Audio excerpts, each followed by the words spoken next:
พี่น้องถึงใหญ่เด้อบ้านนี้นี่ก่อนที่เครื่องใหญ่เพื่อนก็ต้องคลาดเทาะอีกนะพี่น้องนี่ว่าเทาะคลาดเทาะแล้วก็รู้เทาะเบิกขี้นี่พี่น้องที่เครื่องใหญ่บางคนเนาะก็บรรยะเพียกแต่ว่าเค็ดขี้อีนี่นั่นคือพี่น้องยอดน้อมนี่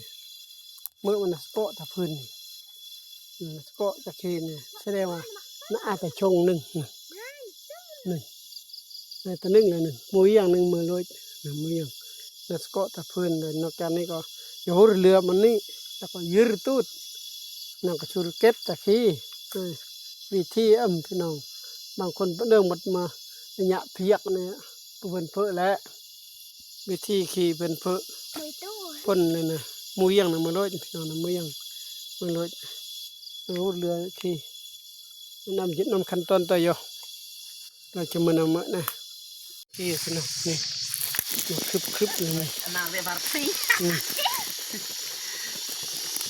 ช่วงหนึ่งนี่คือเก็บปะนี่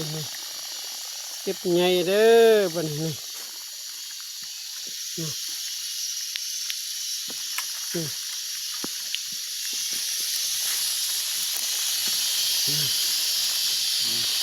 ยกเลยสเต็ปนี่เก็บโอ้โหถ่ายรูปสินะครับแท็กนี่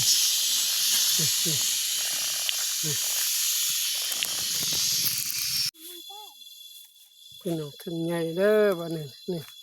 ก่อนที่เครื่องใหญ่เพื่อนก็ต้องคลาดเทาะอีกนะพี่น้องนี่ว่าเทาะคลาดเทาะแล้วก็รู้เทาะเบิกขี้พี่น้อง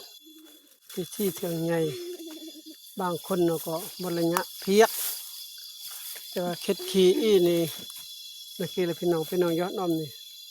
เมื่อมันสะโปะตะพื้นนี่สะโปะตะขี้นี่แสดงว่า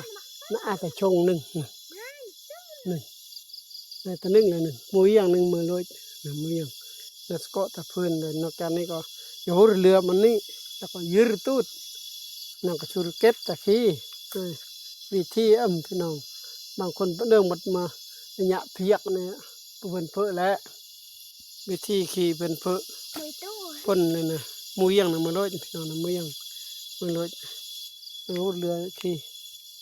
นำยึดนำขั้นตอนต่อยเราจะมานำนะนี่สินะนี่ครึบเลยนาเวบาร์ซีช่วงหนึ่งนี่คือเก็บปะนี่เก็บใหญ่เด้อปะนี่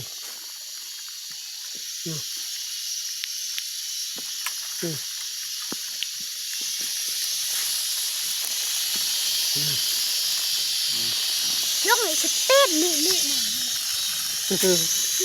เก็บโอ้โหถ่ายรูปสินะครับแท็กนี่